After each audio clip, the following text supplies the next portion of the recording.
She was just a maid, trained to stay invisible. But when the Mafia boss's son collapsed at the dinner table and everyone panicked, she saw what they all missed. She screamed 3 words that changed everything. Now the most dangerous man in the city won't let her leave his side, and she's realizing saving the boy's life might have cost her her own. The crystal chandeliers of the Romano estate sparkled like frozen stars above 200 guests dressed in designer suits and silk gowns. Clara Martinez wiped her sweaty palms on her black uniform, careful not to spill the champagne tray she balanced. At 23, she'd worked as a maid in this Boston mansion for only 6 months, but she'd learned one crucial rule: stay invisible. More champagne, table 7.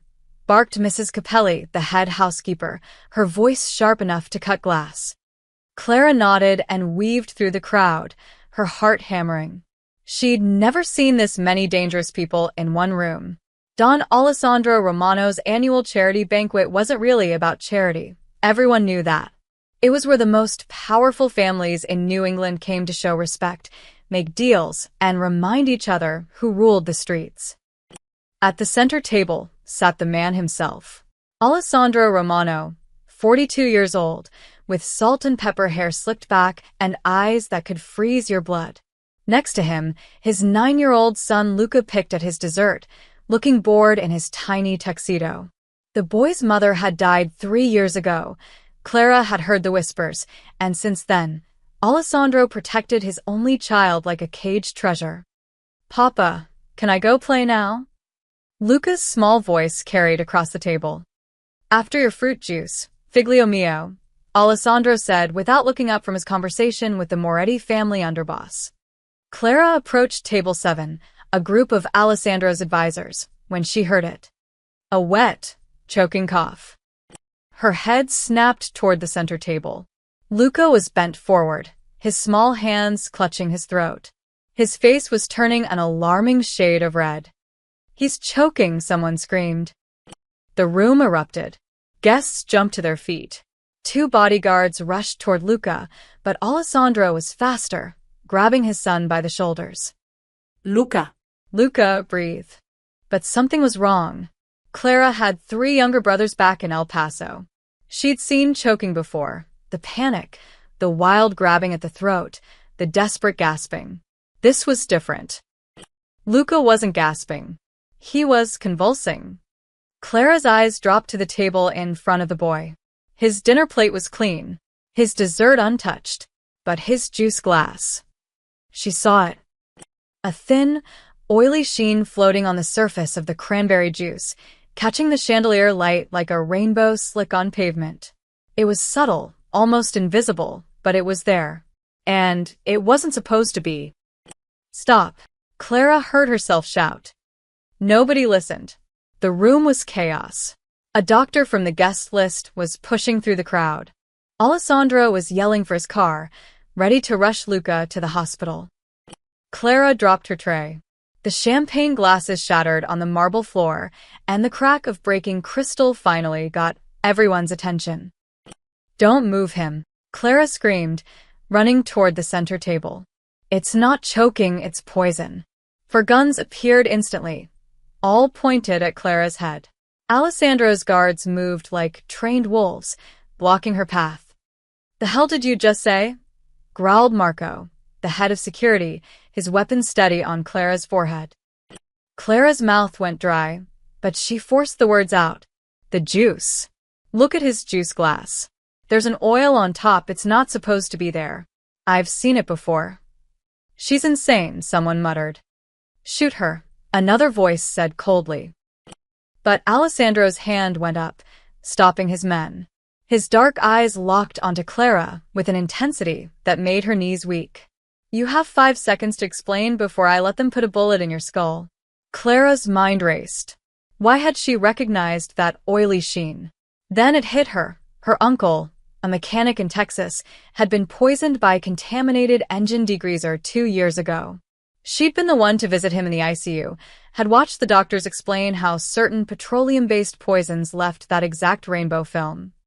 "My uncle," Clara stammered. "He was poisoned. It looked like this." The doctor said it causes throat swelling, convulsions, not choking. If you do CPR or move him wrong, it gets worse. You need activated charcoal. Now.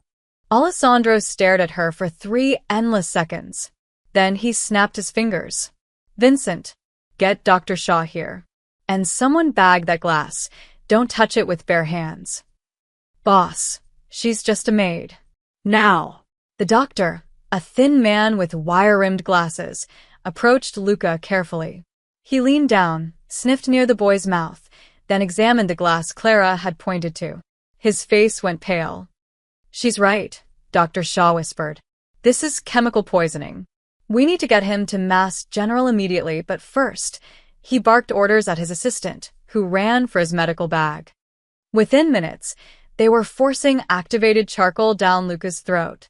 The boy was barely conscious, his lips turning blue. Clara stood frozen, surrounded by guns and hostile stares, as the reality of what she'd done sank in. She'd just accused someone at this banquet of trying to murder Alessandro Romano's only son. Alessandro moved closer to her, so close she could smell his expensive cologne mixed with cigar smoke. Who are you? He asked quietly. Clara Martinez, sir. I clean the 3rd floor. You just saved my son's life. His voice was flat, emotionless, but his eyes burned with something Clara couldn't read. Which means 2 things. Either you're the bravest woman in Boston, or you're part of whatever the hell this is. Before Clara could respond, Alessandro turned to address the entire ballroom. His voice cut through the panicked murmuring like a blade. Nobody leaves. Lock every door. Every window. Every servant entrance. He surveyed the crowd with cold fury.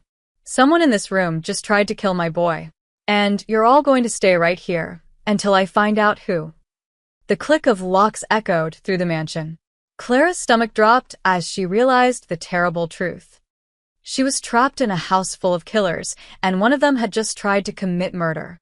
The ambulance sirens faded into the Boston night, taking Luca and Dr. Shaw to Mass General Hospital. Alessandro stood at the mansion's entrance, watching until the red lights disappeared, then turned back to face his trapped guests. His expression could have frozen hell itself. Marco, he said quietly. Status. The head of security stepped forward, tablet in hand. All exits sealed, boss. 23 guards posted at every door and window. Cell phone jammer activated. Nobody's making calls in or out. We've got 207 people inside, including staff. Clara felt the walls closing in. She stood near the kitchen entrance, still surrounded by armed men who hadn't lowered their weapons since she'd shouted about the poison. Her legs trembled, but she forced herself to stay upright. Alessandro walked to the center of the ballroom, his footsteps echoing on the marble. The crowd parted for him like the Red Sea. My son is fighting for his life because someone here, he paused, letting his gaze sweep across every face, decided that killing a 9-year-old boy was acceptable. The silence was suffocating. I don't care who you are. I don't care what family you represent. I don't care if you've known me for 30 years. Alessandro's voice grew colder with each word. You're not leaving this house until I know exactly who poisoned Luca's drink and why. A distinguished man in a gray suit stepped forward. Vincent Caruso, Alessandro's consigliere. Don Romano, with respect, some of these guests have come from as far as New York. Surely you don't suspect. I suspect everyone, Vincent. Including you. Vincent's face went white. Murmurs rippled through the crowd. Clara watched as Alessandro's eyes landed on her again. Bring the maid forward. Marco grabbed Clara's arm roughly, dragging her into the center of the ballroom. 200 pairs of eyes fixed on her like lasers. She'd never felt more exposed in her life. Tell them what you told me, Alessandro commanded. About the glass. Clara's voice came out as a croak. She cleared her throat and tried again. The juice had an oily film on top, like a rainbow sheen. It's what certain poisons look like when they're mixed with liquid. My uncle was poisoned by contaminated chemicals at his garage. The doctors showed me. Convenient. A woman's voice cut through. Clara recognized her as Francesca Romano, Alessandro's sister. She sat at a nearby table, her diamonds glittering. This girl just happens to recognize a poison that nobody else noticed at exactly the right moment. "What are you saying, Francesca?" Alessandro asked, his tone dangerous. "I'm saying maybe we should ask how a random maid knows so much about poisoning techniques." Francesca stood, her designer gown rustling. "How do we know she wasn't planted here months ago, waiting for this exact opportunity? She screams about poison, plays the hero, and we're all supposed to believe it's coincidence." The crowd's energy shifted. Clara felt it like a physical wave, the suspicion turning toward her. "That's insane," Clara protested. "I saved him. If I wanted to hurt Luca, why would I stop it?" "To gain trust," Vincent suggested, stroking his chin. "It's an old tactic. Create a crisis, solve it, become indispensable. We've seen it before in our world." Alessandro raised his hand for silence. Dr. Shaw confirmed the poison before he left. "The glass is being tested as we speak." "Those are facts," he turned to Clara. "But Francesca raises a valid point. You've worked here 6 months. Who hired you?" "Mrs. Capelli," Clara stammered. "I applied through the staffing agency, Prestige Domestics. I needed the job. My mother's sick. I send money home to Texas." "Texas," Francesca repeated mockingly. "How far did the cartel reach to plant you here, I wonder?" "I'm not with any cartel." Clara's voice rose. "I'm just a maid. I clean bathrooms and change sheets and try not to get fired." Marco's phone buzzed. He checked it, then whispered in Alessandro's ear. The Don's expression darkened further. "The security footage," Alessandro announced. From the banquet hall cameras, he nodded at a guard, who wheeled out a large monitor. "Let's see exactly what happened." The screen flickered to life, showing the banquet from multiple angles. Clara watched herself moving through the crowd with champagne trays. Then the camera focused on Luca's table. The footage showed Luca's juice glass being filled by a waiter, one of the regular staff Clara recognized. But then, for just 3 seconds, a figure in a dark suit leaned over the table, blocking the camera's view of the glass. When the person moved away, they'd positioned themselves perfectly so their face never appeared on camera. "Freeze it," Alessandro ordered. "Marco, tell me you can identify that suit." Marco zoomed in, but the angle was wrong. Only the person's back was visible. Expensive fabric, broad shoulders, definitely male. "Could be anyone, boss. At least 40 men here, wearing similar suits." Clara's mind raced. She'd been near that table. Had she seen someone leaning over Luca's glass? The banquet had been so chaotic, so many people moving. Wait. "The cufflinks," Clara blurted out. "Can you zoom in on the wrist?" Marco did. There, barely visible on the figure's left wrist, was a flash of gold, a cufflink catching the light. It had a distinctive design, 3 interlocking circles. "I've seen those before," Clara whispered. "Tonight. I saw them tonight." Alessandro moved closer, his presence overwhelming. "Where?"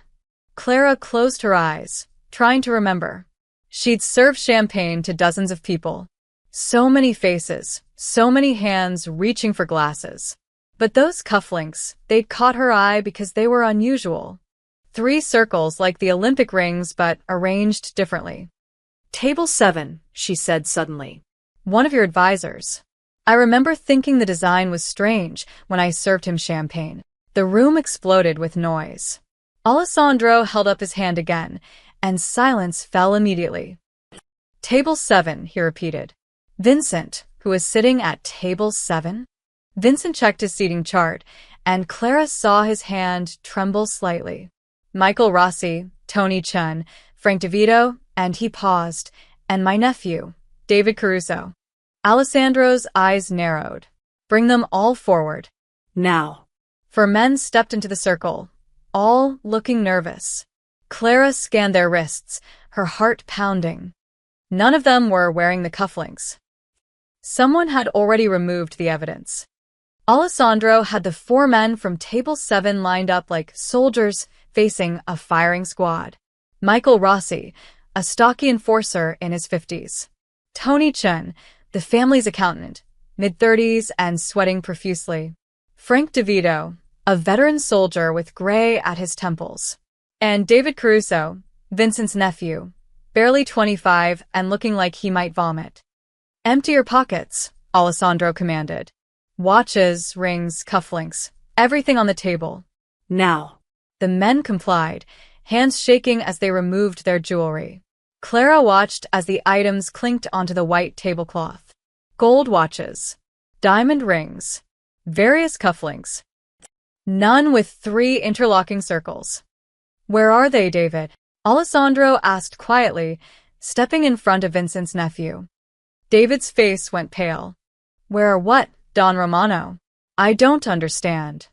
"The cufflinks you wore earlier tonight. The ones with 3 circles. I wasn't wearing any special cufflinks. Just these." David pointed to simple silver studs on the table. "I swear on my mother's grave." Alessandro backhanded him so fast that Clara barely saw it. David crashed to the floor, blood streaming from his split lip. "Your mother is very much alive, you little bastard," Alessandro said coldly. "Don't swear on what you'd happily betray." Vincent stepped forward, his face anguished. "Alessandro, please. David's been loyal. He's family. Luca is family. And someone tried to put him in the ground."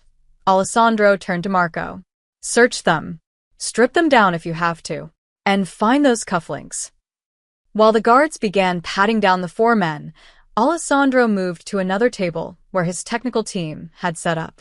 A young woman in a black suit, Clara recognized her as Sophia, Alessandro's cybersecurity expert, was examining the poisoned juice glass inside a clear evidence bag.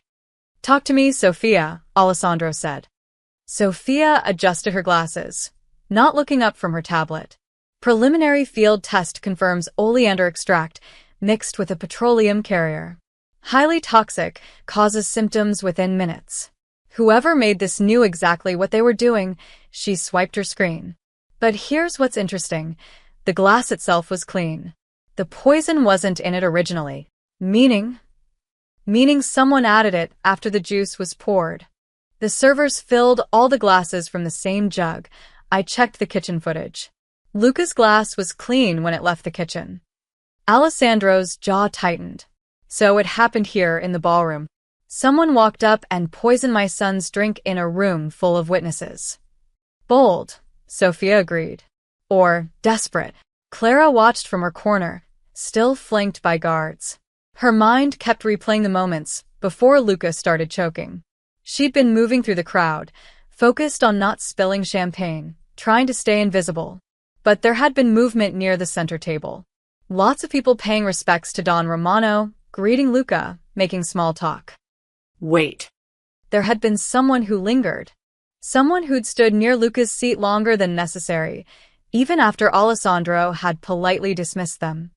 "Excuse me," Clara said quietly. No one heard her. The interrogation was getting louder, more violent. Marco had Michael Rossi against the wall now, going through his suit jacket pocket by pocket. "Excuse me," Clara said louder. Alessandro's head turned. "What?" Before Luca started choking, there was someone standing near his seat. They were there for a while, like they were talking to you, but you'd already turned away to speak with someone else. Alessandro moved toward her. "Who?" Clara closed her eyes, trying to picture it. The crowd had been thick. She'd been approaching from the left side, carrying champagne. The center table had been surrounded by people offering greetings. And there, standing just behind Luca's chair, pretending to wait for Alessandro's attention while the Don spoke with the Moretti underboss. "Tall man," Clara said slowly. "Dark hair, early 40s maybe. He was wearing a navy suit, not black. And he had a ring, a big gold ring on his right hand. I noticed it because the light caught it when he moved his hand over the table." The room had gone completely silent. Everyone was staring at her now. "Over the table?" Alessandro repeated. "You saw his hand over Luca's glass." I didn't think anything of it at the time. I thought maybe he was gesturing while talking or waiting to shake your hand. But yes, his hand was right there, right above where Luca's juice was sitting." Alessandro turned to scan the crowd. Navy suit. early 40s. Gold ring on the right hand. Step forward if that describes you. No one moved. Now. Alessandro roared. 3 men reluctantly stepped into the open space. Clara studied them, her heart racing. One was too short, another too old, but the third. Him, Clara pointed. That's who I saw. The man was Frank DeVito, one of the 4 from Table 7. But Clara had been wrong about one thing. Frank wasn't early 40s. He was 53, Alessandro's trusted soldier for over 20 years. Frank's face showed no emotion. The girl is mistaken. I greeted you and Luca, paid my respects, and returned to my table. That's all. Then why, Alessandro said slowly, did you remove your ring? Frank's hand moved instinctively to his right hand, which was now bare. I didn't. You're wearing it in the security footage from an hour ago. You're not wearing it now, Alessandro nodded at Marco. Search him. They found the ring in Frank's inside jacket pocket. Heavy gold with a Roman coin pressed into it. Marco held it up to the light, and Clara saw something that made her stomach turn. There was a tiny residue on the underside of the ring. An oily, rainbow sheen. Frank, Alessandro said, and his voice was full of something Clara had never heard before. Betrayal. 20 years. You've been with me for 20 years. You held Luca when he was born. You were at Maria's funeral. You're my son's godfather, for Christ's sake. Frank said nothing, but his silence was confession enough. Why? Alessandro whispered. Frank finally looked up, and Clara saw tears streaming down the old soldier's face. Because they have my daughter. The Calabrese family took Sofia 3 weeks ago. They said if I didn't do this, they'd send her back to me in pieces. The revelation hit the room like a bomb. Gasps erupted. Vincent swore in Italian. Francesca covered her mouth in horror. Alessandro stood frozen, his face unreadable. You should have come to me. They said if I told you, she dies. If I refused, she dies. The only way to save her was to. Frank couldn't finish. He collapsed to his knees. I'm sorry. God forgive me, Alessandro. I'm so sorry. Clara felt sick. This wasn't simple betrayal. This was a father forced to choose between one child and another. Alessandro looked at Frank for a long moment. Then he pulled out his phone and made a call despite the jammer. Apparently, he had override access. Johnny? It's me. I need you to find Sofia DeVito. Last known location. 3 weeks ago. Assumed Calabrese kidnapping, he paused. I don't care if you have to burn down half of Providence. Find her. Alive. He hung up and looked down at Frank.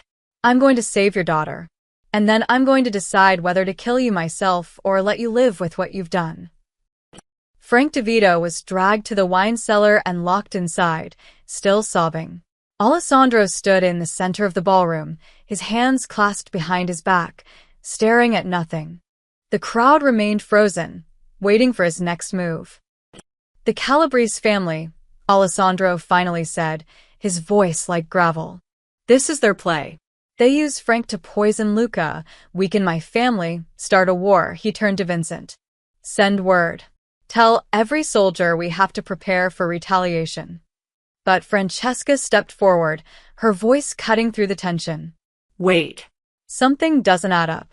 Alessandro's eyes narrowed. Explain. Frank had 3 weeks to poison Luca. 3 weeks while his daughter was being held.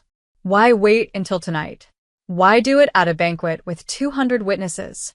Francesca gestured around the room. If he wanted to kill Luca quietly, he's had 100 better opportunities. He's been to the house. He's had access. The crowd murmured in agreement.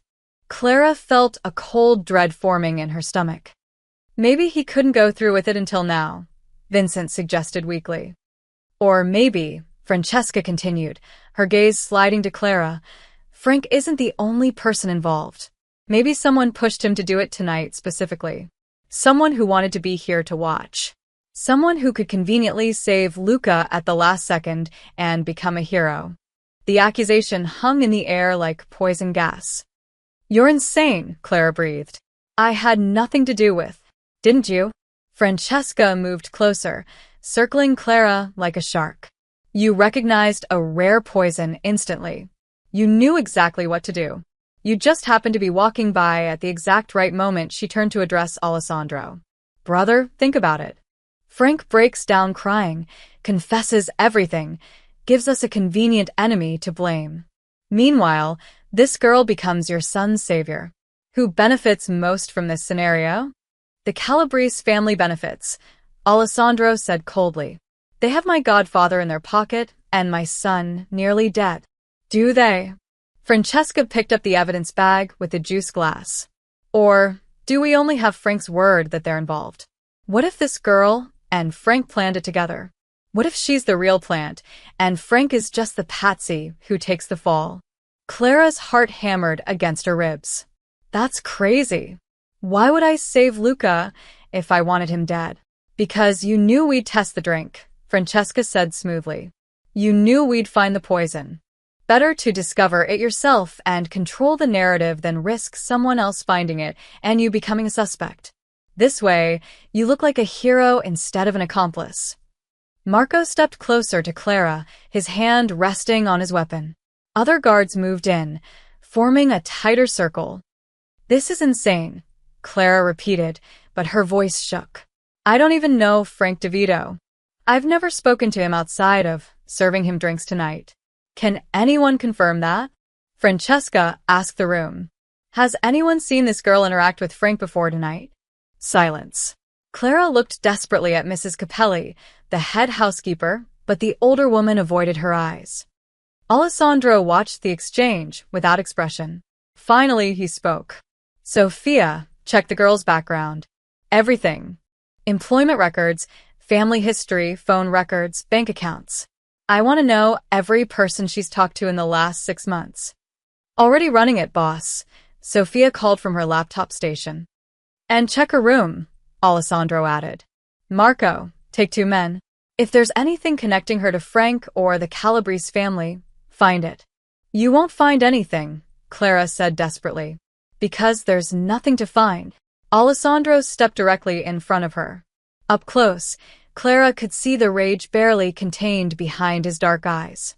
But there was something else too, uncertainty. You saved my son's life, he said quietly so only she could hear. That's a fact I can't ignore. But you also know too much. You appeared at exactly the right moment. You saw things no one else noticed, he paused. In my world, that kind of coincidence gets people killed. I'm not part of this, Clara whispered. I swear on my mother's life. Don't, Alessandro's voice turned harsh. Frank swore on his mother's grave, too. Oaths mean nothing when people are desperate. Marco returned 20 minutes later, carrying a small box. Found this hidden under her mattress, boss. Clara's blood ran cold. She'd never seen that box before. Marco opened it. Inside were 3 photographs. The first showed the Romano mansion from the outside. The second showed Luca playing in the garden. The third showed Alessandro himself, leaving a restaurant. Surveillance photos.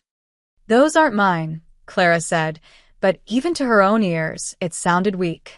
I've never seen those before in my life. Someone planted them. Of course they did, Francesca said sarcastically. How convenient. But Alessandro was studying the photos carefully. These are professional. Long-range lens, good quality. Not something a maid could afford, he looked at Marco. Anything else? Cash. $5,000, hidden in an envelope. Clara felt like she was drowning. That's money for my mother. I've been saving. I can show you bank records. Sophia? Alessandro called. The cybersecurity expert looked up from her screen. Her bank account shows regular deposits matching her salary. No large withdrawals, no suspicious transfers. The $5,000 in cash isn't documented anywhere in her financial history. Because it's legitimate. Clara shouted. I saved it from tips, from working double shifts. Alessandro held up his hand for silence. He stared at Clara for a long moment, and she saw the war happening behind his eyes. His son was alive because of her. But everything else pointed to her involvement in something darker. Lock her in the guest room on the 3rd floor, Alessandro finally ordered. 2 guards on the door, 24/7. She doesn't leave, she doesn't make calls, she doesn't speak to anyone except me. Alessandro, you should, Francesca began. Enough. Alessandro's voice cracked like a whip. She saved Luca. Until I know for certain she's guilty, she stays alive and unharmed. But she stays locked up. He turned back to Clara, and his expression softened almost imperceptibly. If you're innocent, the truth will come out. If you're not, he didn't finish the sentence. Marco grabbed Clara's arm. As she was dragged toward the stairs, she caught Alessandro's eyes one more time. I saved him, she said simply. That's the only truth that matters. Alessandro didn't respond. He just watched her disappear up the staircase, his face unreadable. In the wine cellar below, Frank DeVito sat in darkness, clutching a photo of his daughter and praying that both she and Luca would survive the night. And somewhere in the mansion, the person who'd planted those photos in Clara's room smiled, knowing the plan was working perfectly. The guest room on the 3rd floor was nicer than Clara's apartment back in El Paso, but it felt like a prison. Thick carpet, a 4-poster bed with silk sheets, an attached bathroom with marble counters. All of it meaningless when 2 armed guards stood outside the locked door. Clara sat on the edge of the bed, her head in her hands. 24 hours ago, she'd been worried about remembering which fork went where at the banquet. Now she was accused of attempting to murder a child. Her phone had been confiscated, her belongings searched. Even her rosary, her mother's rosary, had been examined for hidden compartments before being returned to her. She prayed anyway, the beads sliding through her trembling fingers. Downstairs, the banquet had transformed into a war room. Alessandro's men were making calls, planning strategies, preparing for conflict with the Calabrese family. The guests had finally been released after extensive questioning, each one warned that speaking about tonight's events would be considered a declaration of war. But Alessandro wasn't with his soldiers. He was in his car, racing toward Mass General Hospital. The call had come 20 minutes earlier. Luca was awake. Alessandro burst through the hospital room door to find his son sitting up in bed, looking small and fragile in a hospital gown too big for him. For lines ran into his thin arms. Monitors beeped steadily. But his eyes were open, and when he saw his father, he smiled. Papa. Alessandro's composure, the iron control that had held through Frank's betrayal, through Clara's interrogation, through everything, finally cracked. He crossed the room in 3 strides and pulled Luca into his arms, careful not to disturb the medical equipment. Figlio mio, Alessandro whispered, his voice breaking. My boy. My brave boy. I'm okay, Papa, Luca said, though his voice was hoarse. The doctors said the lady saved me. The maid lady. Alessandro pulled back, studying his son's face. Clara. Her name is Clara. She was really smart, Luca continued, his eyes bright despite his exhaustion. She saw the poison when nobody else did. Even Uncle Vincent didn't see it. Even Aunt Francesca, he coughed, and Alessandro tensed, but it passed quickly. She's a hero, right, Papa? Like in the movies? Dr. Shaw entered the room, clipboard in hand. Don Romano, I'm glad you're here. Luca's responding well to treatment. The activated charcoal prevented most of the poison from entering his bloodstream. Another few minutes, and he didn't finish, but he didn't need to. When can he come home? Alessandro asked. 2 more days of observation. We want to make sure there's no organ damage, Dr. Shaw smiled at Luca. But this young man is tough. He's going to be fine. After the doctor left, Luca grabbed his father's hand. Papa, can I ask you something? Anything. Is Miss Clara okay? The guards didn't hurt her, did they? Alessandro's jaw tightened. She's safe. She's at the house. Good, Luca settled back against his pillows. Because she saved me. I heard what happened after I got sick. Aunt Francesca told Uncle Vincent that Clara might be bad. But she's not bad, Papa. She saved me. Luca, sometimes things are more complicated than they. She saved me, Luca insisted, his voice growing stronger despite his weakness. I don't care what Aunt Francesca says. I don't care what anybody says. Clara saw the poison, and she stopped it. She's good. Alessandro looked at his son, 9 years old, but in that moment, speaking with a clarity that cut through all the doubt and suspicion. Children saw the world simply. Good and bad. Right and wrong. No politics, no hidden agendas. You really believe that? Alessandro asked quietly. I know it, Lucas said firmly. When I was getting sick, when everything was going dark and scary, I heard her voice. She was yelling at everyone to stop, to not move me. She sounded scared. Not for herself. For me. He looked up at his father with Maria's eyes, his late mother's eyes. Bad people don't sound like that, Papa. You taught me that. You said I should always listen to my gut about people. Alessandro felt something shift inside his chest. His son, his innocent, pure-hearted son, had more faith in a servant girl he barely knew than in the family members who'd raised him. Uncle Frank tried to hurt me, Luca continued, tears forming now. Uncle Frank, who taught me to ride a bike, who plays chess with me on Sundays. He's family, and he tried to poison me. A tear rolled down his cheek. But Clara, who just cleans our house, she risked everything to save me. So maybe family isn't about blood. Maybe it's about who shows up when you need them. The words hit Alessandro like a physical blow, out of the mouths of babes. He thought about Frank, his trusted godfather, his brother-in-arms for 20 years, who'd stood at his wedding, who'd been there when Luca was born. Frank had tried to kill his son. Then he thought about Clara, a poor maid from Texas who dropped her tray, screamed at armed men, and risked a bullet to the head to save a child she barely knew.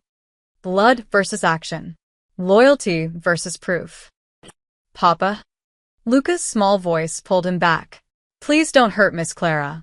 Please. She's the reason I'm still here. Alessandro brushed his hand through his son's hair. Get some rest, Figlio. We'll talk more tomorrow. Promise me, Papa. Promise you won't hurt her. Alessandro looked into those trusting eyes, eyes that had seen betrayal from family and heroism from a stranger, and felt the foundations of his world shifting. I promise, he said quietly. After Luca fell asleep, Alessandro stood at the hospital window, looking out at the Boston skyline. His phone buzzed. A text from Sofia. Found something. You need to see this. But instead of rushing back, Alessandro stayed a moment longer, watching his son sleep. Luca's words echoed in his mind. Maybe family isn't about blood. Maybe it's about who shows up when you need them. Frank had blood loyalty and still betrayed him. Clara had no connection to them at all and still fought for Luca's life.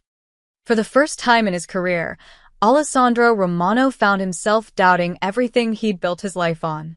The family codes, the blood oaths, the sacred bonds of the organization.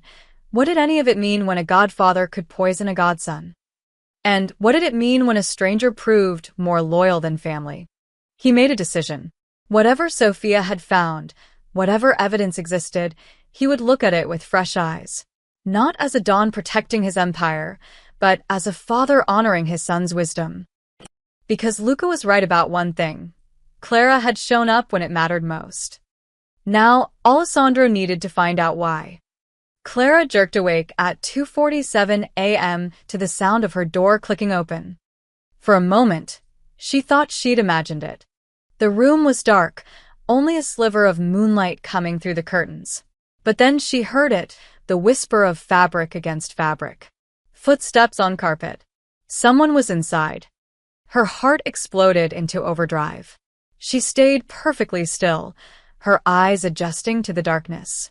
Through slitted eyelids, she saw a shadow move across the room. Tall. Broad-shouldered. Moving toward her bed with deliberate silence. Clara's mind raced. The guards outside her door. Why hadn't they stopped this person? Unless they'd been paid off. Or killed. The figure reached the side of her bed. Moonlight caught the glint of metal. A knife. Every instinct screamed at Clara to stay frozen, to pretend to be asleep. But her 3 younger brothers had taught her something useful growing up in a rough El Paso neighborhood. When someone comes at you with a weapon, surprise is your only advantage. She rolled hard to the left just as the knife plunged down, tearing through the pillow where her head had been seconds earlier. Feathers exploded into the air. Clara hit the floor and scrambled toward the bathroom, screaming at the top of her lungs. The assassin was fast, faster than she expected. A gloved hand grabbed her ankle, yanking her backward. Clara's fingers found the bedside lamp, and she swung it blindly. The heavy base connected with something solid. The grip on her ankle loosened. She kicked free and lunged for the bathroom, slamming the door and locking it just as the assassin's body crashed against it. The wood frame shuddered but held. "Help!" Clara screamed. "Somebody help me!" The door shook again. Then again. On the third impact, the lock started to give. Clara looked around frantically.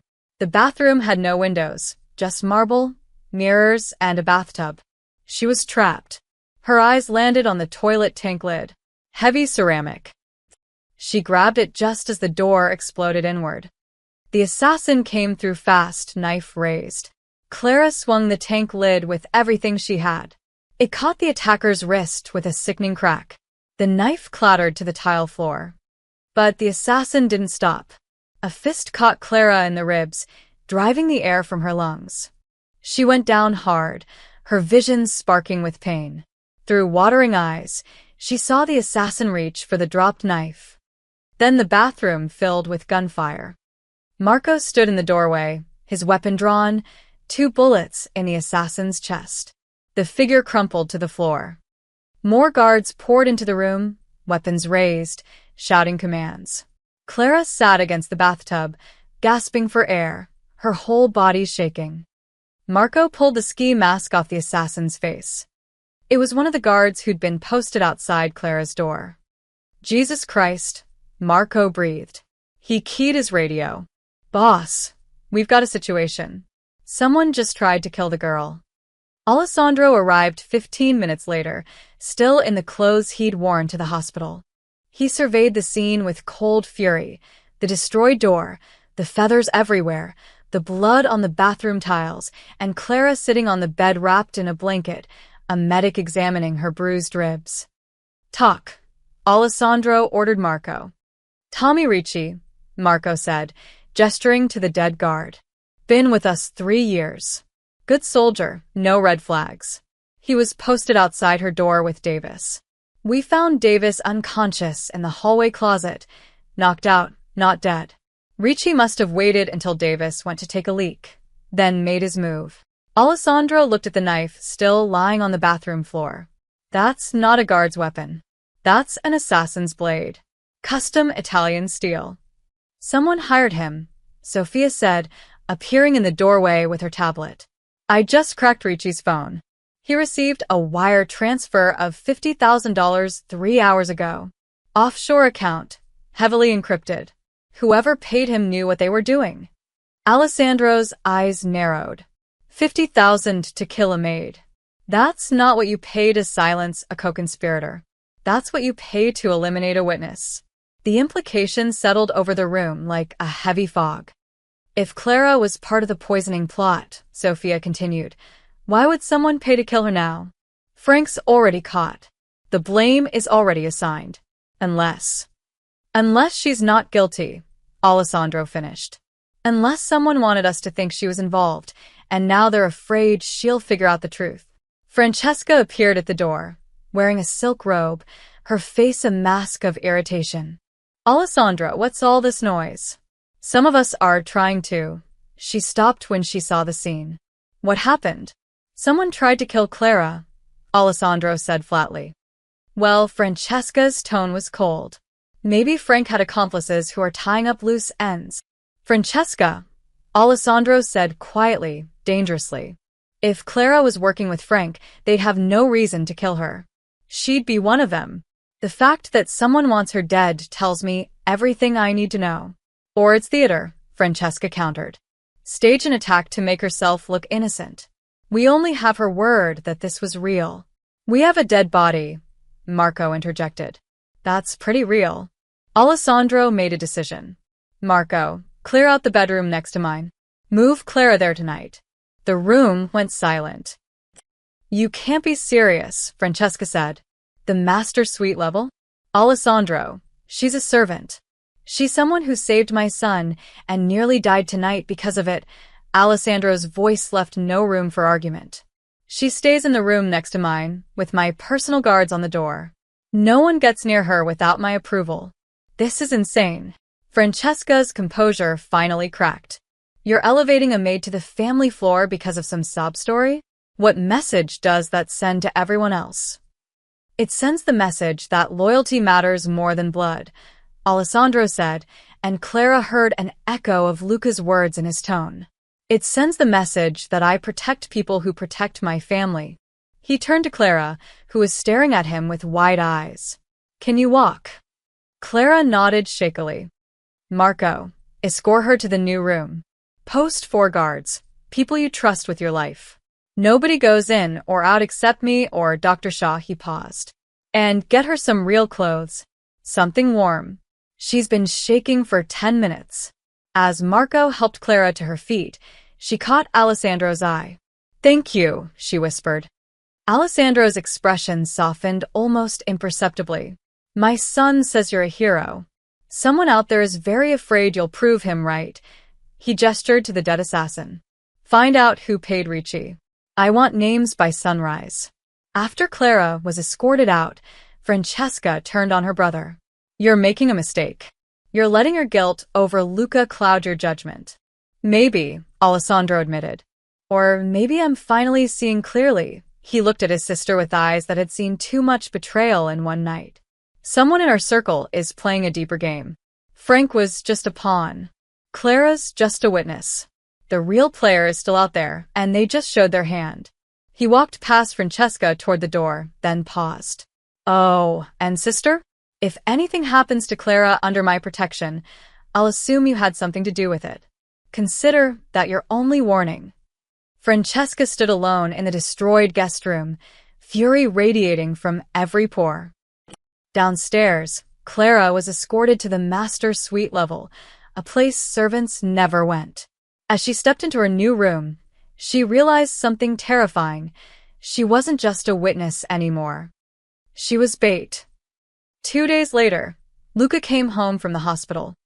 The Romano mansion erupted in cautious celebration, cautious because Alessandro had tripled security, installed new cameras in every hallway, and ordered food tasters for every meal. The house that had once felt like a home now operated like a military compound. Clara watched from the second-floor landing as Luca was carried inside by his father, the boy's arms wrapped tightly around Alessandro's neck. Despite the doctor's assurance that Luca could walk, Alessandro refused to put him down until they reached his bedroom. Miss Clara. Luca's voice rang out when he spotted her. Papa, look. Miss Clara's still here. Alessandro glanced up, his eyes meeting Clara's. Something unreadable passed across his face. Yes, he said quietly. She's staying with us for a while. Good, Luca said firmly. She's my friend now. Clara's heart squeezed.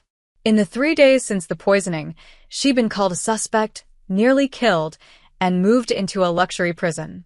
But this 9-year-old boy, who had every reason to be afraid of everyone, had decided she was his friend. That evening, dinner was served in Luca's bedroom suite. Alessandro had ordered it, refusing to let his son eat in the formal dining room until the investigation was complete. But when the food arrived, Luca stared at his plate like it might bite him. Luca, Alessandro said gently. You need to eat, Dr. Shaw said. What if it's poisoned again? Luca's voice was small, afraid. What if Uncle Frank wasn't the only one? What if someone else wants to hurt me? Alessandro's jaw tightened. This was what betrayal did to children. It taught them to fear the world. I had it tested, Alessandro assured him. Marco watched it being prepared. I had someone taste it first. It's safe, I promise. But Luca pushed the plate away, tears forming in his eyes. I can't, Papa. I'm sorry. I just can't.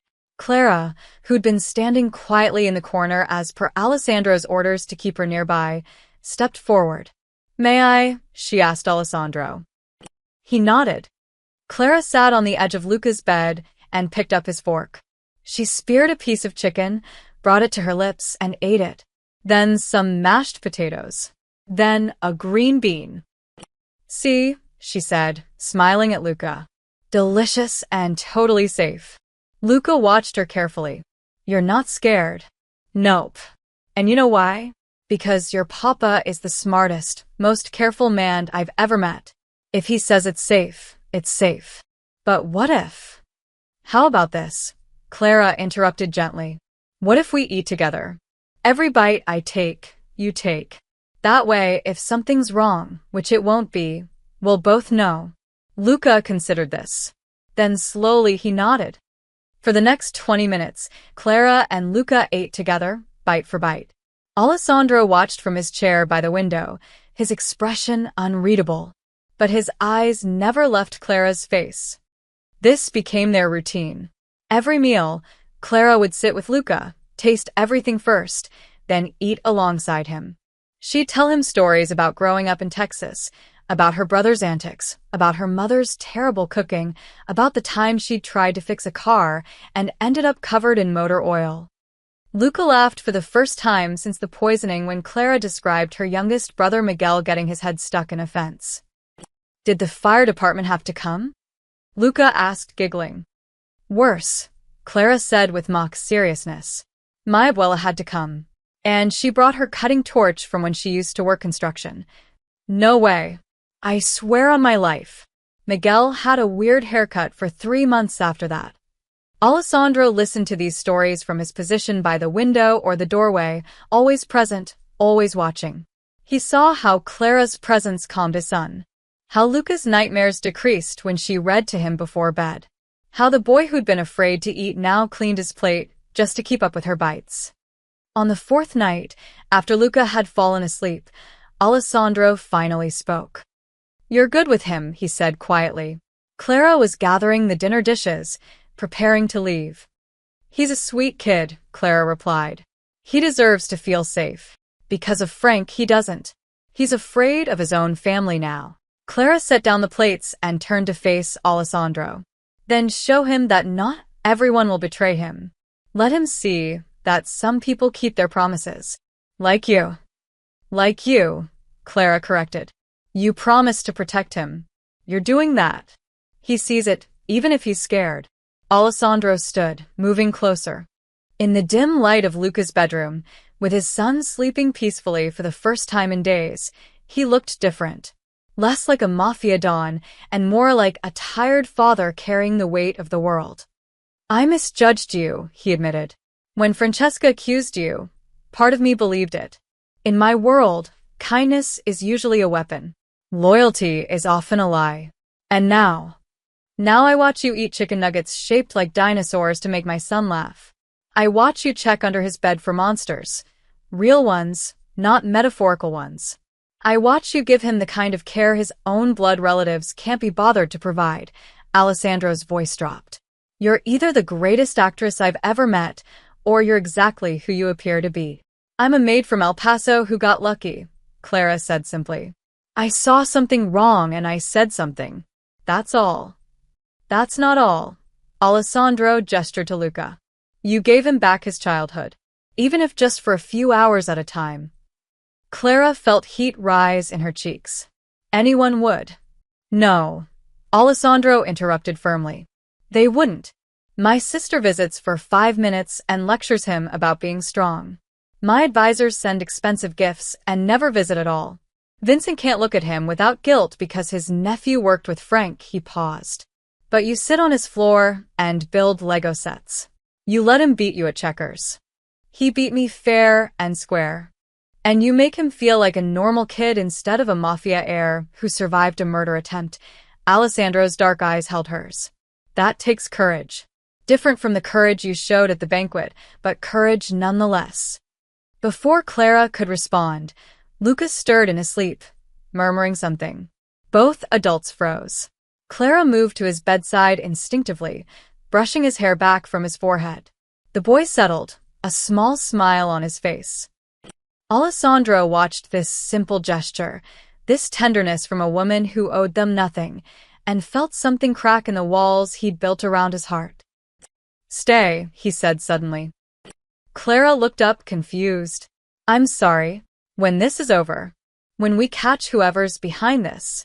"Stay," Alessandro's voice was rough. "Not as a maid." As he struggled for the word. "As family. Luca needs someone like you. Someone who sees him as a child, not a dynasty." Clara's eyes widened. "Mr. Romano, I don't think." "Don't answer now," Alessandro said quickly.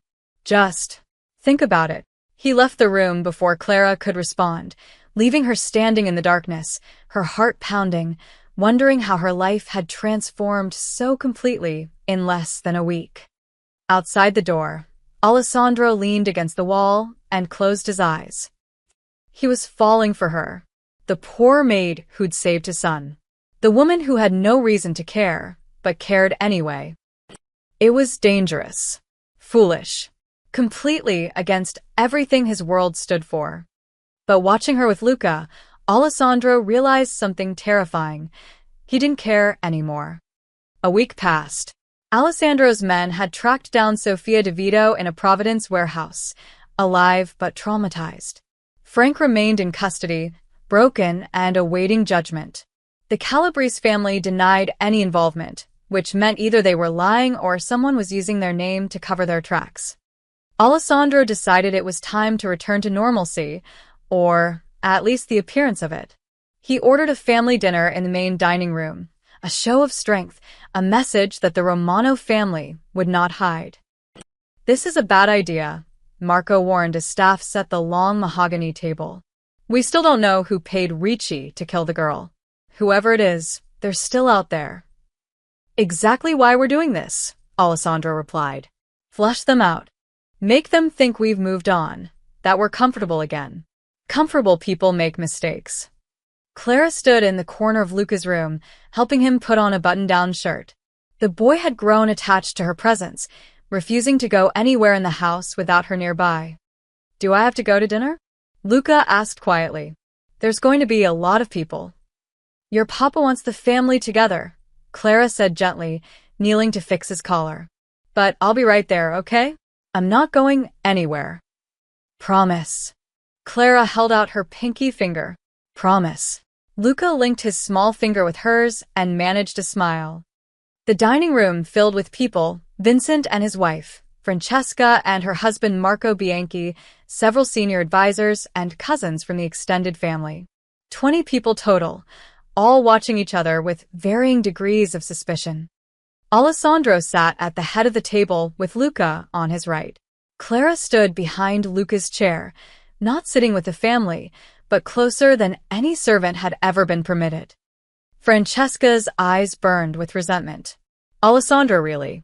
Having the help hover over us during dinner? It's unseemly." "Clara stays," Alessandro said flatly. "Luca wants her here." The first course arrived, a Caesar salad prepared by the Romano family's private chef, a temperamental man named Giuseppe who'd been with them for 15 years. Food tasters had already sampled everything in the kitchen, but Alessandro had ordered Clara to taste Luca's portions as well. Clara took a small bite of Luca's salad.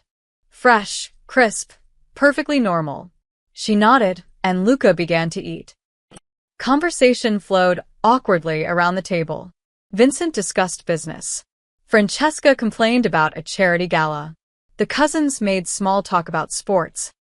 But Clara watched. She'd learned in her week of proximity to this world that danger wore expensive suits and smiled while it planned your death.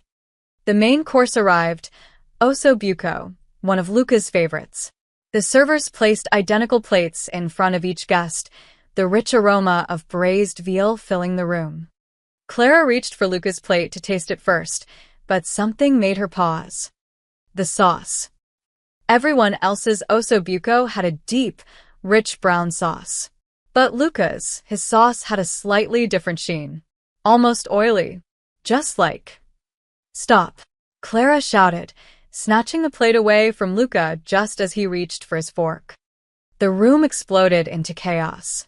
Guards drew weapons. Alessandro shot to his feet. What the hell is going on? Francesca demanded. Clara held Luca's plate up to the light. Look at the sauce. It's different from everyone else's. Alessandro moved around the table, comparing plates. His face went pale. Clara was right.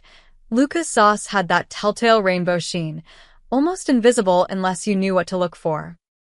Everyone step away from the table, Alessandro ordered, his voice deadly calm. Now. Marco called for the medical team. Dr. Shaw arrived within minutes, along with Sophia and her testing equipment. The room watched in tense silence as they analyzed Luca's plate. Oleander again, Dr. Shaw confirmed, his voice grim. Same poison as before, mixed into the sauce. A concentrated dose. If he'd eaten this, he wouldn't have made it to the hospital. The room erupted. Accusations flew. Francesca pointed at Clara. How did she know to look? How did she know exactly where to look? Because I'm watching, Clara shouted back, her fear turning to rage. Because someone already tried to kill him once, and I'm not going to let it happen again. Alessandro slammed his fist on the table, and the gunshot crack of sound silenced everyone. Enough! His eyes swept the room with murderous intent. There is a traitor under my roof. Not just under my roof, at my family table. He pointed at the kitchen doors. Marco, seal the kitchen. Nobody in or out. I want everyone who touched that food questioned. Everyone who had access to the plates. Already on it, boss. Alessandro turned to address the family. This wasn't Frank. Frank's locked in a cell. This wasn't the Calabrese family making a move. This was someone here. Someone who ate with us tonight, who looked my son in the eye, who smiled and made small talk while planning to poison him. Vincent's face had gone white. Alessandro, surely you don't think any of us. I don't know what to think. Alessandro roared. My godfather betrayed me. Someone in my organization hired an assassin. And now someone at this table just tried to murder my son for the second time. He grabbed Luca's poison plate. This didn't come from the kitchen contaminated. Giuseppe has been with us for 15 years. The tasters checked everything. This was added here, at this table in this room. Sophia appeared at his side. Boss, I need to show you something. She pulled up security footage on her tablet. The angle showed the dining room from above, the long table and all its occupants. As servers brought out the main course, everyone looked normal. But then, a hand reached across the table, quick as lightning, while the servers were distracted. The footage was grainy, but you could see someone lean forward, their sleeve brushing near Luca's plate. Just for a second. Maybe two. Freeze it, Alessandro commanded. Sophia froze the frame. The person's face wasn't visible. They timed it perfectly, moving when heads were turned, when conversation was loudest. But their watch was visible. A distinctive Rolex with a custom band, platinum links with small ruby insets. Alessandro's eyes scanned the table. Stand up. Everyone. Hands where I can see them. The family complied, terror on their faces. Alessandro walked slowly around the table, examining each person's wrists. Most wore watches. Standard expensive pieces. Nothing unusual. Until he reached Vincent's wife, Maria Caruso. Her wrist was bare. Where's your watch, Maria? Alessandro asked softly. I wasn't wearing one tonight, she stammered. You always wear a watch. I've never seen you without it. Alessandro's voice grew colder. The custom Rolex. The one Vincent gave you for your anniversary. Where is it? Maria's composure cracked. I left it upstairs. I didn't think it matched my dress. Marco, Alessandro said quietly. Search her. You can't be serious, Vincent protested. Alessandro, she's my wife. But Marco was already moving. He pulled Maria's chair back, and she stumbled. Something clattered to the floor from beneath her napkin. A small glass vial, still containing traces of oily liquid. The room went dead silent. Maria Caruso stood frozen, her face a mask of terror, as 20 pairs of eyes locked onto her. Vincent's wife, Francesca whispered, shocked. But why? Alessandro stared at Maria, and Clara saw something terrible in his eyes, the death of whatever mercy he had left. "Why?" he repeated, his voice barely human. "Yes, Maria. I'd very much like to know why." Maria Caruso collapsed into her chair, her whole body shaking. Vincent stood frozen beside her, his face cycling through shock, disbelief, and horror. "Maria," he whispered, "tell me this isn't real. Tell me you didn't." "Take her to the wine cellar," Alessandro ordered. "Same cell as Frank. Marco, I want guards who've been with me since childhood. Nobody else." As guards moved to grab Maria, she started screaming. "You don't understand. I had no choice. They have my sister. They have Carmela." The room went silent. Vincent grabbed his wife's shoulders. "What are you talking about?" "Carmela's in Italy. She's been in Florence for 6 months. No. Maria sobbed. "That's what they wanted you to think. They took her 3 weeks ago. They sent me pictures." "Oh God, Vincent, the pictures." She broke down completely. Alessandro held up his hand, stopping the guards. "Explain." Now. "And if you lie to me, Maria, I'll make what happens next very slow." Maria wiped her eyes, mascara running down her face. "A month ago, I got a letter. No return address. Inside were photos of Carmela tied to a chair. They said if I didn't do exactly what they told me, they'd send her back in pieces." "Who are they?" Alessandro demanded. "I don't know. I never saw faces. Only instructions, phone calls from blocked numbers, notes left in my car, dead drops for the poison." Maria's hands trembled. "First they made me put those surveillance photos in Clara's room. Then they ordered me to poison Luca at the family dinner. They said if I succeeded, Carmela would be released. If I failed or told anyone, she'd die." Vincent looked like he might be sick. "Why didn't you come to me? To Alessandro? We could have saved her." "They said they'd know. They said they had people inside the family, watching everything. If I told anyone, Carmela would die before you could even start looking." Maria turned desperate eyes to Alessandro. "I didn't want to hurt Luca. I love that boy. But it's my sister, Vincent. My baby sister." Clara felt a chill run down her spine. This was bigger than Frank. Bigger than Maria. Someone was orchestrating an elaborate plot, using family members as pawns by taking their loved ones hostage. "The same playbook as Frank," Sophia said quietly, appearing at Alessandro's side. "Take someone they love, force them to betray the family." Alessandro's face was stone. "How were you supposed to contact them after Luca died?" "I wasn't," Maria whispered. "They said they'd know when it was done. They'd release Carmela, and I'd never hear from them again." "Convenient," Francesca muttered. "They'd probably kill both of you to tie up loose ends." Alessandro paced, his mind working. Clara could almost see the gears turning behind his eyes. Finally, he stopped and looked at Maria with an expression that made her shrink back. "You're going to help us," he said. "You're going to be our bait." Maria's eyes widened. "What?" "They think you succeeded tonight. They think you poisoned Luca's food, and Clara didn't notice this time." Alessandro turned to Sophia. "Can you fake it? Make it look like Luca ate the poison and is now in critical condition." Sophia's fingers flew across her tablet. "I can hack the hospital records, create false reports, even plant fake conversations with medical staff that anyone monitoring our communications would intercept." "Do it." Alessandro looked at Dr. Shaw. "I need you to examine Luca and declare him seriously ill. Make it convincing. And get him to a secure location somewhere not even I know about. Use the panic room protocols." Dr. Shaw nodded and hurried out with Luca, who looked terrified but trusted his father enough not to ask questions. Clara started to follow, but Alessandro stopped her. "I need you here," he said. "They've seen you with Luca. They know you're watching him. If you disappear too, they'll suspect something." Clara's stomach nodded, but she nodded. Over the next 2 hours, Alessandro orchestrated an elaborate deception. False hospital reports were created showing Luca in critical condition. Sophia planted phone conversations between Alessandro and doctors, all expressing grave concern. The mansion was put on high alert, with guards rushing around in apparent panic.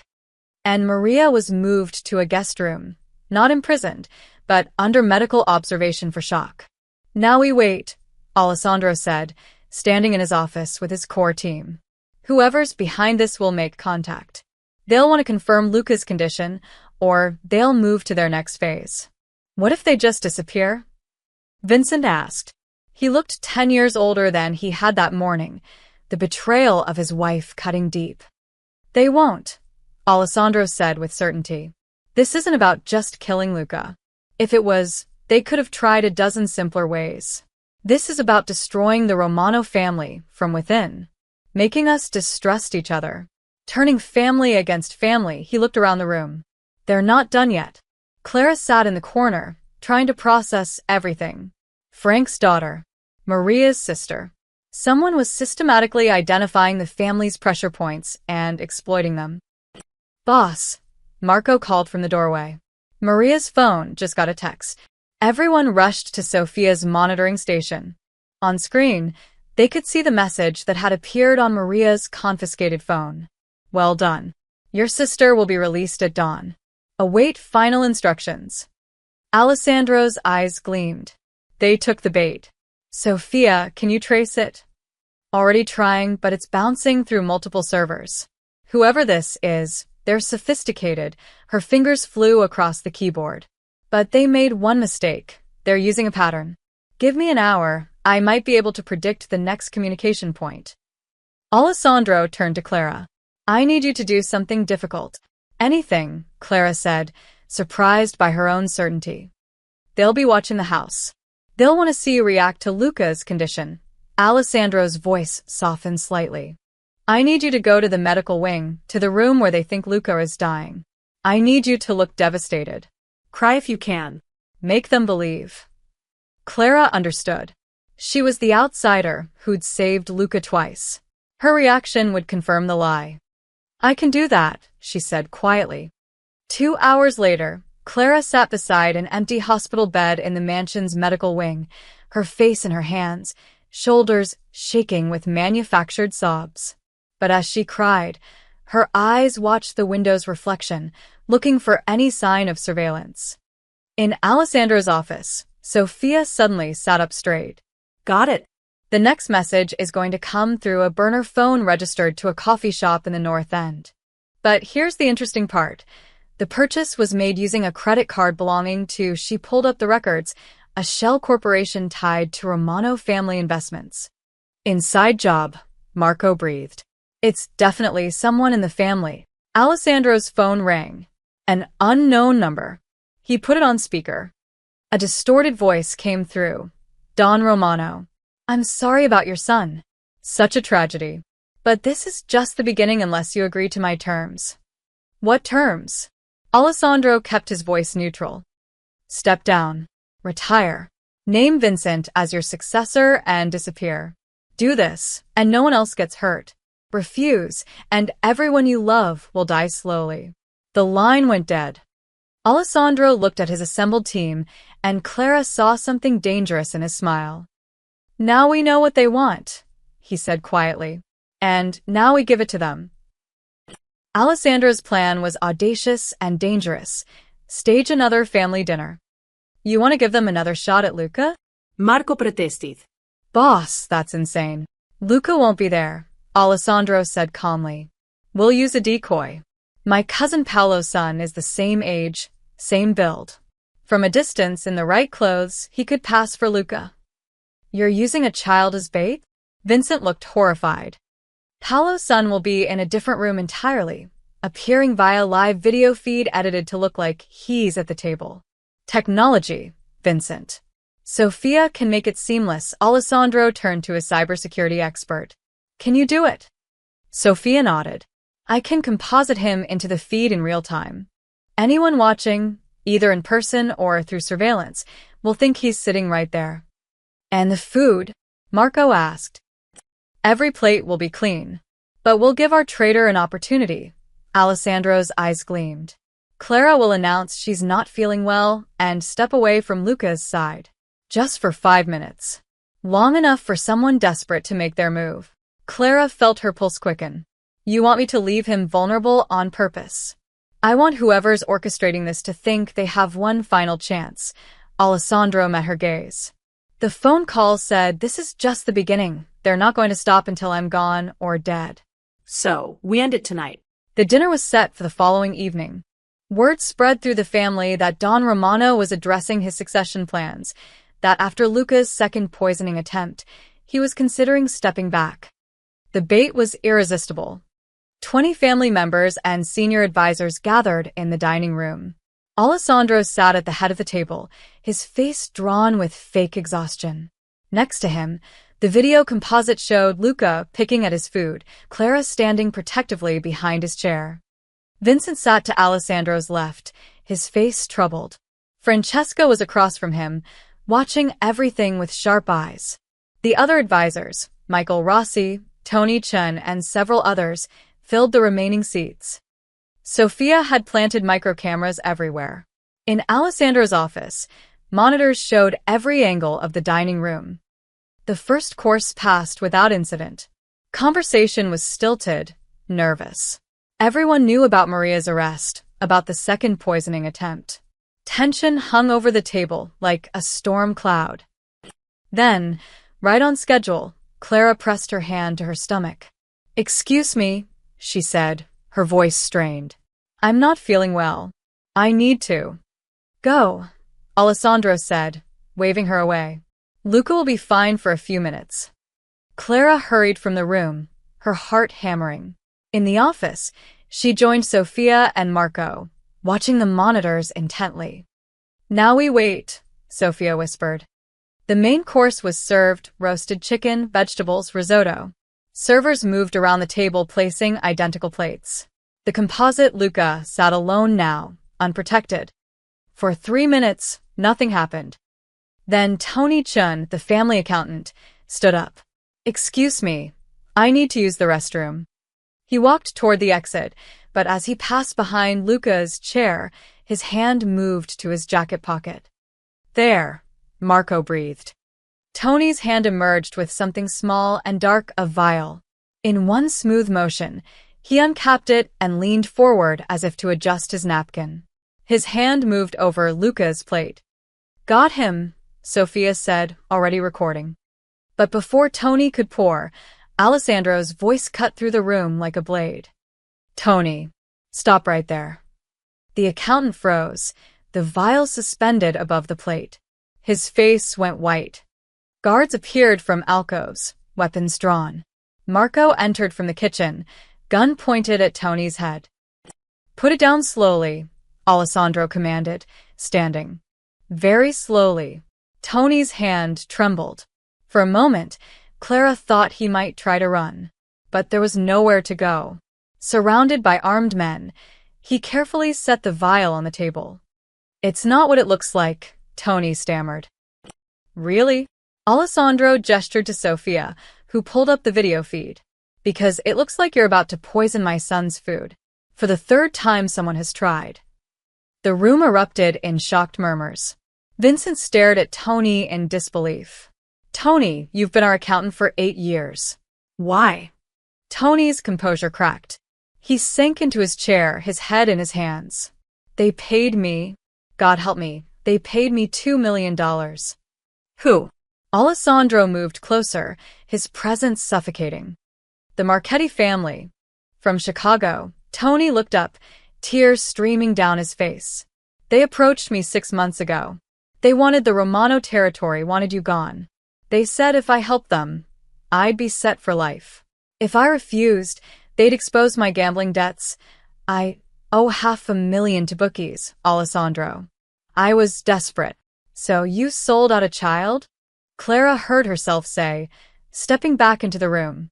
"You tried to murder a 9-year-old boy for money?" "Not murder," Tony protested weakly. "The plan was to make him sick. Slowly poison him over time, so it looked like illness, not assassination. Destroy Alessandro's focus, make him vulnerable. Frank was supposed to start it, Maria was supposed to continue it, and I was supposed to finish it when everyone's guard was down." "Frank and Maria were blackmailed," Alessandro said coldly. "Their families were kidnapped. What's your excuse?" Tony had no answer. The Marchetti family didn't kidnap anyone, did they? Alessandro continued. You made that up. You hired people to take Frank's daughter and Maria's sister to create chaos, to make it look like someone was targeting the family from outside. Tony's silence was confirmation. You used our family's love against them, Vincent said, his voice shaking with rage. You made Frank and Maria into monsters to cover your own crimes. Alessandro picked up the vial, examining it. Same poison. Oleander extract. Where did you get it? A contact in Chicago. The Marchettis have a chemist on payroll. And the money you were paid. Offshore accounts. Cayman Islands. The Marchettis promised more once you were dead, and they could move into Boston. Alessandro set down the vial and looked at Tony with something beyond anger, disappointment, disgust, and a cold finality that made Clara's blood run cold. You didn't just betray me, Tony. You betrayed a child. You used your position, your access, your knowledge of this family to orchestrate 3 murder attempts against my son. Alessandro's voice dropped to barely above a whisper. And you did it for money. I'm sorry, Tony sobbed. I'm so sorry. I never meant for it to go this far. I needed the money. The debts were going to kill me. No, Tony, Alessandro said quietly. I'm going to kill you. Before anyone could react, Alessandro pulled a gun from his jacket and fired once. The shot echoed through the dining room like thunder. Tony Chin slumped forward onto the table, dead before he hit the wood. The room fell into stunned silence. Clara pressed her hand to her mouth, her ears ringing. Vincent looked like he might pass out. Even the hardened guards looked shaken.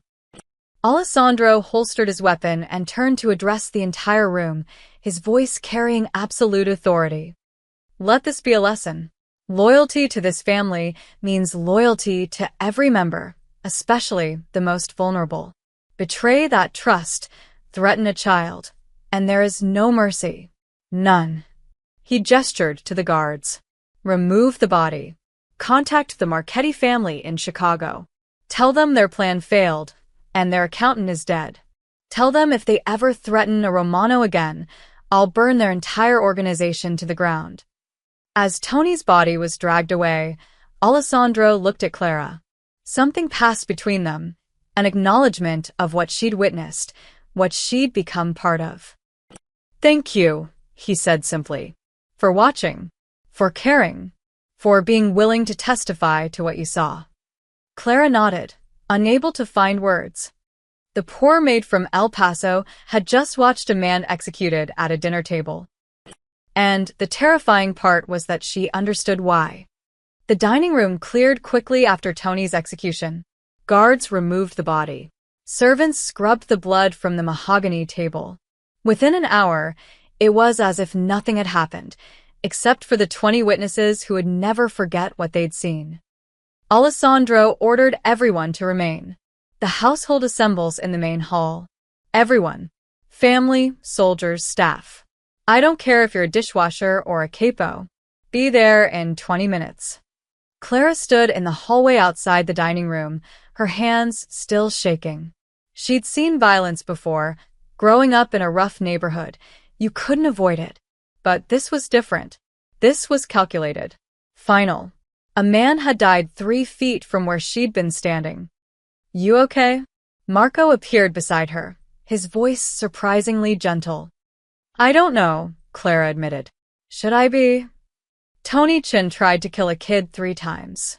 Most people would say he got what he deserved. Most people don't watch it happen in front of them. Marco studied her face. Boss wants you in the main hall. Front and center. Why? You'll see.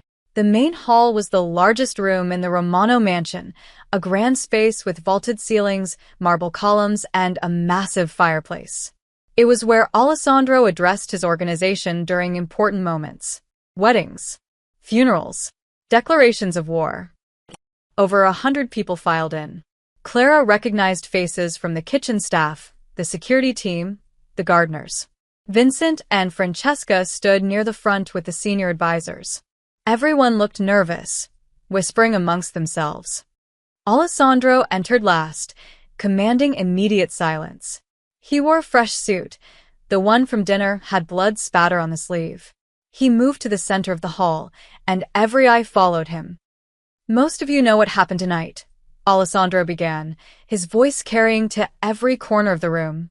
"Tony Chun, our accountant for 8 years, attempted to poison my son for the 3rd time. He was working for the Marchetti family in Chicago, paid $2 million to destroy this family from within." Gasps and murmurs rippled through the crowd. "He used our trust against us.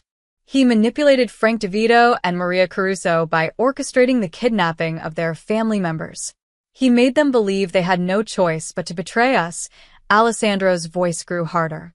"And he did all of this for money. Not for family. Not for honor. For cash." Alessandro let that sink in before continuing. "I executed him. In front of witnesses. In front of family. Because there is no forgiveness for what he did. Not in this life." The room was deathly silent. But tonight isn't just about justice for a traitor. It's about recognizing loyalty. Alessandro turned, his eyes scanning the crowd until they landed on Clara. "Clara Martinez. Step forward." Clara's heart stopped. Every eye in the room turned to her. She wanted to disappear, to melt into the floor, but Marco gave her a gentle push. On trembling legs, Clara walked to the center of the hall, stopping a few feet from Alessandro. She'd never felt more exposed in her life. 3 weeks ago, this woman was just a maid, Alessandro said, his voice carrying. She cleaned floors. She changed sheets. Most of you probably never noticed her. Clara saw several staff members nodding, embarrassed. But when my son was poisoned at the banquet, when 200 people, including family members, including trusted advisors, saw nothing, Clara saw everything. Alessandro gestured to her. She recognized the poison. She stopped us from moving Luca incorrectly. She saved his life when blood relatives stood there useless. Francesca's face flushed with anger, but she said nothing. "Then someone tried to kill her," Alessandro continued. "Tommy Ricci, one of my own guards, was paid to silence her. She survived. She could have run. She could have demanded to leave, to get as far from this family as possible. But she didn't." Alessandro moved closer to Clara, and she saw something in his eyes she'd never seen before. Respect. She stayed with Luca. She helped him eat when he was too afraid to trust his own food. She made him laugh when he was traumatized. She watched over him like a mother when his own blood couldn't be bothered. Alessandro's voice grew louder. "And tonight, she stood as bait to help us catch the real traitor. A woman who owes us nothing risked everything."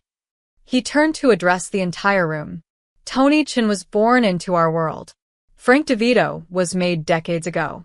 Maria Caruso married into the family. They all had blood ties, history, obligations. And they all betrayed us." Alessandro placed his hand on Clara's shoulder, and she felt the weight of it, not just physical, but symbolic. This woman had none of those ties. No obligación. No history. No reason to care. But she saw what blood ignored. She acted when family froze. Her loyalty, freely given, without expectation of reward, saved my son. The room was absolutely silent. Clara could hear her own heartbeat. Effective immediately, Clara Martinez is under the protection of the Romano family. Any threat to her is a threat to me. Any harm done to her will be answered with blood. Alessandro's voice rang with finality. She is no longer a maid. She is Luca's guardian, caretaker, and protector. She sits at our table. She speaks with our authority when it concerns my son. Shocked whispers erupted. Francesca looked like she might explode. Furthermore, Alessandro continued, silencing the crowd, she will receive a salary befitting her position, housing in the family wing, and full access to family resources. Anyone who questions this answers to me personally. Clara couldn't breathe. This wasn't happening. This couldn't be happening. Alessandro turned to face her directly, speaking quietly enough that only she could hear. You gave Luca back his childhood. You gave him someone to trust when the world taught him to trust no one. That's worth more than blood. Mr. Romano, I don't know what to say, Clara whispered. Say you'll stay. Say you'll keep protecting him. Not because I'm ordering it, but because you want to. Clara thought about Luca's smile when she read to him. His laughter at her terrible jokes. The way he held her pinky finger when he made promises. That little boy who'd survived 3 murder attempts and still found reasons to be kind. I'll stay, she said. For him. Something flickered across Alessandro's face. Gratitude. Relief. Maybe something deeper. He nodded and turned back to the assembled crowd. This is what loyalty looks like, he declared. Not blood. Not oaths. Not traditions. But action. Courage. Sacrifice. Remember this moment. Remember that when everyone else failed, a poor maid from Texas saved the Romano heir. He paused, letting his words sink in. Now get back to work. And if anyone has a problem with what I've declared tonight, you know where to find me. The crowd dispersed slowly, people stealing glances at Clara as they left. Some looked approving, others resentful. But no one dared speak against Alessandro's decree. As the hall emptied, Francesca approached, her face a mask of controlled fury. Brother, a word in private? Later, Francesca. This is insane. You can't just elevate a servant to. I can and I did. Alessandro's tone left no room for argument. Unless you want to challenge my authority in front of everyone. Francesca's mouth snapped shut. She shot Clara a venomous look and stalked away. When they were finally alone, Alessandro turned to Clara. You understand what just happened. You made me a target, Clara said quietly. Anyone who wants to hurt you now has another person to aim at. Yes. But you're also protected. No one touches you without starting a war, he paused. I won't lie to you, Clara. This life is dangerous. But you're already in it. At least now you have the resources to survive it. Clara looked up at this powerful, dangerous man who just executed someone in cold blood and then declared a maid to be family. Why me? Really? Because my son loves you, Alessandro said simply. And I've learned that children see truth better than adults. Luca trusts you. That's worth everything. 3 weeks later, Clara woke up in a bedroom that still didn't feel like hers. Floor-to-ceiling windows overlooking the Boston harbor. A closet filled with clothes she'd never dreamed of owning. A bathroom bigger than her entire apartment back in El Paso. But what still felt surreal was the knock on her door. Not from a guard, but from Luca. Miss Clara? Are you awake? Papa says we're having pancakes. Clara smiled and opened the door. Luca stood there in Spider-Man pajamas, his hair sticking up in every direction, grinning like it was Christmas morning. Pancakes, huh? The chocolate chip kind. Obviously, Luca said with a seriousness only a 9-year-old could muster. The regular kind are boring. They walked downstairs together, Luca's hand in hers, a gesture so natural now that Clara barely noticed it anymore. The mansion felt different these days. Lighter somehow, despite everything that had happened. Frank DeVito had been released after Sofia was rescued. Alessandro couldn't forgive the betrayal, but he understood it. Frank was exiled from Boston, sent to live with distant cousins in Nevada. He'd never see the Romano family again, but he had his daughter. That was mercy in Alessandro's world. Maria Caruso faced a similar fate. Vincent had filed for divorce, but Alessandro spared her life for Carmela's sake. She was sent back to Italy with her sister, forbidden from ever returning to America. The marriage was over, but both women were alive. The Marchetti family in Chicago had sent formal apologies and reparations, $10 million, and a promise to never interfere with Romano operations again. Alessandro had accepted, but everyone knew it was a temporary peace. Someday, there would be a reckoning. But that was tomorrow's war. Today was about pancakes. In the kitchen, Alessandro stood at the stove, a sight that still made Clara do a double take. The powerful Don Romano, wearing an apron that said, "Kiss the cook," a gag gift from Luca, flipping pancakes like a suburban dad. "Morning, Papa." Luca climbed onto a bar stool. "Are they ready?" "Almost." Clara, coffee? Please, Clara said, settling next to Luca. This had become their routine. Every morning, Alessandro made breakfast for Luca. Clara supervised, made sure everything was safe, and gradually, they'd become something strange and wonderful, a family. Not a traditional family, not even a normal family, but a family nonetheless. So, Alessandro said, sliding a plate of chocolate chip pancakes in front of Luca, what's on the agenda today? Match homework, Luca Grond. Then Miss Clara promised to take me to the aquarium if I finish it. Did she now? Alessandro raised an eyebrow at Clara. He's been asking for weeks, Clara defended. And he's been so good about his studies. He deserves it. Marco will go with you. And 2 other guards. Papa, do we really need? Yes, Alessandro said firmly, but gently. We really need. The world is still dangerous, figlio mio. But that doesn't mean you can't live in it. Luca sighed but nodded. He understood better than most 9-year-olds that danger was real. But he also understood that he was protected, not just by guards and guns, but by people who genuinely cared about him. After breakfast, while Luca worked on math problems at the kitchen table, Alessandro pulled Clara aside. I need to show you something, he said quietly. He led her to his office, where a manila folder sat on his desk. Inside were legal documents, pages and pages of them. What is this? Clara asked. Adoption papers, Alessandro said. Not for you to adopt Luca. You're too young for that legally. But for me to formally designate you as his legal guardian in the event of my death. Clara's breath caught. Alessandro, I can't. You can. And you will, he met her eyes. If something happens to me, Luca needs someone who will protect him from this world, not push him deeper into it. Someone who sees him as a child first, and an heir second. He paused. That's you, Clara. Tears burned in Clara's eyes. I'm just a maid from El Paso. I don't know how to raise a mob boss's kid. You're not just anything, Alessandro said softly. You're the woman who saved my son 3 times. You're the person he runs to when he has nightmares. You're the one who makes him laugh, who helps him with homework, who reminds him that the world isn't all violence and betrayal. His voice grew rough with emotion. You're exactly who he needs. Clara wiped her eyes. Okay. Yes. I'll sign.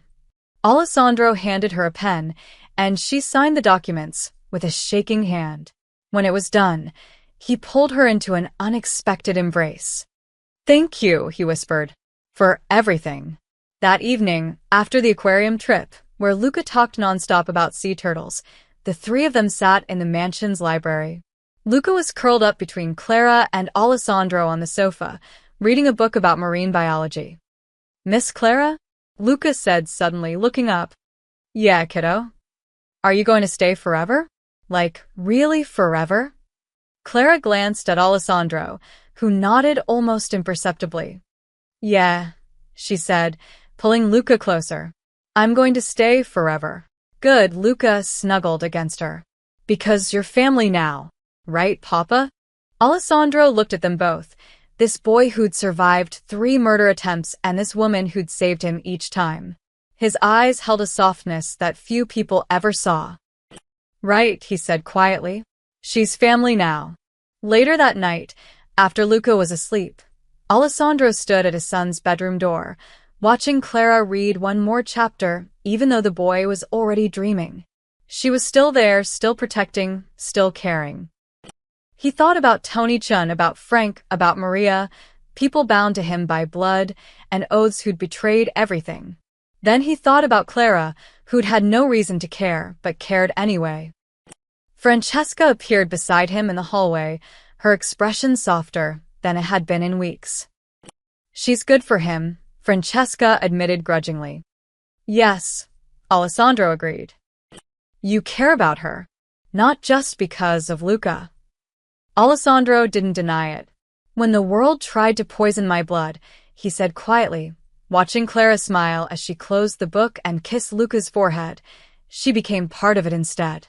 And in that moment, Alessandro Romano, feared mob boss, ruthless leader, a man who'd killed without hesitation, felt something he hadn't felt since his wife died.